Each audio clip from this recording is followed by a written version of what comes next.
नमस्कार दोस्तों, welcome to my YouTube channel our safety solution.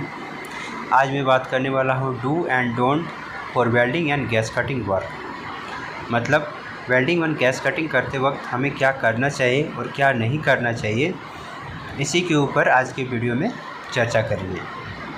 तो चलिए वीडियो को शुरू करते हैं।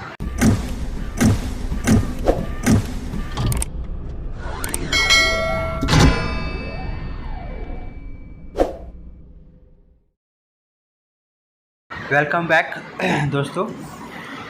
तो जानते हैं किसी भी इंडस्ट्री के अंदर अगर वेल्डिंग और गैस कटिंग का कार्य हो रहा हो तो कार्य से पहले वहां वेल्डर और गैस कटर को उन खतरों से अवगत कराया जाता है जिससे कि वे कार्य के दौरान वे उसका पालन करें और कार्य के दौरान जो रिस्क की संभावना बनती है उसको किसी भी कार्यस्थल को सुरक्षित बनाने के लिए यह बहुत आवश्यक होता है कि वहाँ कार्य करने वाले प्रत्येक व्यक्ति को अपने रोल एंड रेस्पॉन्सिबिलिटी के बारे में ठीक ढंग से पता हो।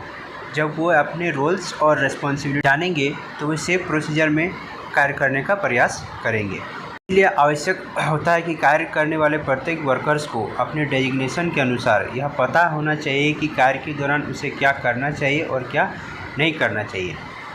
वेल्डिंग एंड गैस कटिंग का कार्य जा रहा है तो कार्य करने वालों को निम्नलिखित बिंदुओं से अवगत कराना चाहिए जिससे कार्य के दौरान उसका अनुसरण करें और दुर्घटनाएं कम हों। तो आइए जानते हैं कि वेल्डिंग एंड गैस कटिंग के दौरान क्या करना चाहिए और क्या नहीं करना चाहिए को नंबर 1 पे देखते हैं। जब वेल्डिंग शुरू होने जा रहा हो तो सबसे पहले यह सुनिश्चित कर लेना चाहिए कि वेल्डर के पास कार्य करने का पर्याप्त अनुभव है या नहीं। इस बात की हमें सुनिश्चित कर लेना चाहिए कि जो हमारा वेल्डर हो वो एक्सपीरियंस होना चाहिए।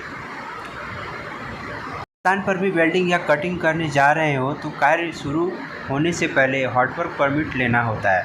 चाहे कार्य कहीं कमरे में हो रहा हो या किसी खुले स्थान पर हो रहा हो, सबसे पहले हमें हॉटवर्क परमिट लेना होता है। कार्य शुरू होने से पहले यह सुनिश्चित कर लेना चाहिए कि वह पर्याप्त रूप से फायर प्रोटेक्शन उपलब्ध है या नहीं, क्योंकि वेल्डिंग एंड कटिंग हॉटवर्क की श्रेणी में आता है और ऐसे स्थान पर आग लगने की संभावना प्रबल होती है।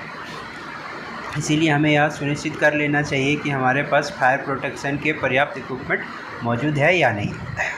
कार्य से पहले यह सुनिश्चित करना होता है कि वेल्डर ने कार्य के अनुसार पर्याप्त पीपीई यानी कि पर्सनल प्रोटेक्टिव इक्विपमेंट ले रखा है या नहीं। जैसे कि हॉटवर्क्स के दौरान हमें leather, hand gloves, welding helmet, face shield, safety shoes, apron जैसे पीपीई की आवश्यकता होगी। तो हमें यह सुनिश्चित कर लेना है कि जो भी हमारा वेल्डर जो वेल्डिंग काम में जा रहा है उसके पास पर्याप्त पीपी है या नहीं। आगे अगर यदि ऊंचाई पर कार्य हो रहा हो तो यह सुनिश्चित कर लेना चाहिए कि नीचे का एरिया बैरिकेड किया गया है या नहीं तथा उस एरिया को फायर ब्लैंकेट से ढक दिया गया है या नहीं। उसके बाद जब ऐसे किसी स्थान पर कार्य किया जा रहा हो तो जहां आग लगने की संभावना अधिक होती है तो फायरमैन के माध्यम से हमें आग की निगरानी करनी चाहिए, जो संभावना बनने पर तुरंत आग को बुझाने के लिए तैयार रहे। वेल्डिंग एंड गैस कटिंग करने से पहले जो भी ज्वलनशील पदार्थ होते हैं उनके रास्ते को सुनिश्चित कर लेना चाहिए। यदि जहां हॉटवर्क हो रहा है वहां से ले जाने के पश्चात आग लगने की प्रबल संभावना बनती है। गैस को जलाने के लिए हमेशा फ्रिक्शन लाइटर का इस्तेमाल किया जाना चाहिए। माचिस या अन्य किसी दूसरे माध्यम से गैस कटिंग जो टॉर्च होता है उसको नहीं जलाना चाहिए।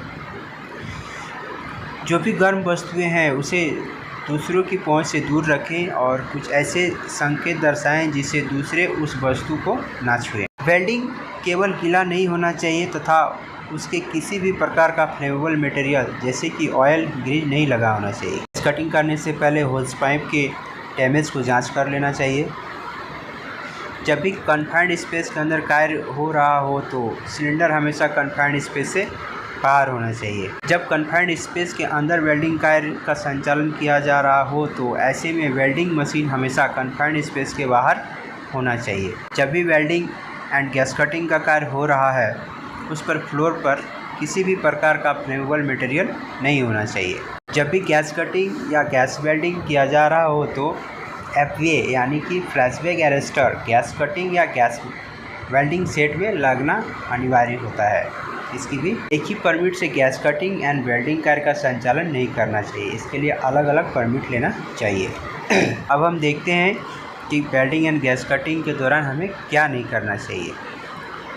परमिट में जो भी इंस्ट्रक्शन दिया होता है उसे कभी भी इग्नोर नहीं करना चाहिए। कभी भी डिफेक्टिव वेल्डिंग मशीन और वायर का प्रयोग नहीं करना चाहिए तथा होज पाइप में अगर कोई खराबी है तो उसे तुरंत बदल लेना चाहिए। वेल्डिंग एंड गैस कटिंग के दौरान कभी भी ऑर्डिनरी गॉगल्स का प्रयोग नहीं करना चाहिए। जिस एरिया से भली भांति परिचित ना हो वहाँ कभी भी वेल्डिंग एंड कटिंग ना करें या ना करने की अनुमति प्रदान करें। कभी भी डिफेक्टेड वेल्डिंग केबल का प्रयोग नहीं करना चाहिए। साथ ही कभी भी गैस कटिंग के दौरान प्रयोग में लाए जाने वाले होज पाइप को टेप की सहायता से रिपेयर ना करें और ना ही करने की अनुमति प्रदान करें। ऐसा करने पर दुर्घटनाओं की संभावना बनी रहती है। पाइप को मोड़कर कभी भी गैस की आपूर्ति को ना रोकें। जब गैस की सप्लाई पूरी तरह से बंद हो जाए तो कभी भी गैस कटिंग टॉर्च को नीचे ना रखें। गीले सतह पर खड़े होकर कभी भी वेल्डिंग ना करें। गैस कटिंग करते समय इस बात पर ध्यान देना चाहिए कि कहीं होज पाइप ज्वलनशील पदार्थ जैसे कि ग्रीज या ऑयल के संपर्क में ना आए। कभी भी इलेक्ट्रोड को ठंडा करने के लिए उसे पानी में नहीं डुबाना चाहिए।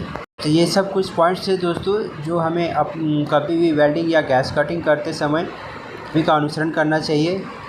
जैसा कि मैंने आपको बताया कि वेल्डिंग के दौरान हमें क्या करना चाहिए और क्या नहीं करना चाहिए, ये कुछ पॉइंट्स के माध्यम से मैंने आपको बताया। तो आशा करता हूँ आपको समझ में आ गया होगा कि हमें वेल्डिंग या गैस कटिंग करते समय क्या करना चाहिए और क्या नहीं करना चाहिए। आशा करता हूँ दोस्तों ये जानकारी आपको अच्छी लगी होगी। जानकारी अगर अच्छी लगी तो चैनल को लाइक एंड सब्सक्राइब ज़रूर करें। Thank you very much.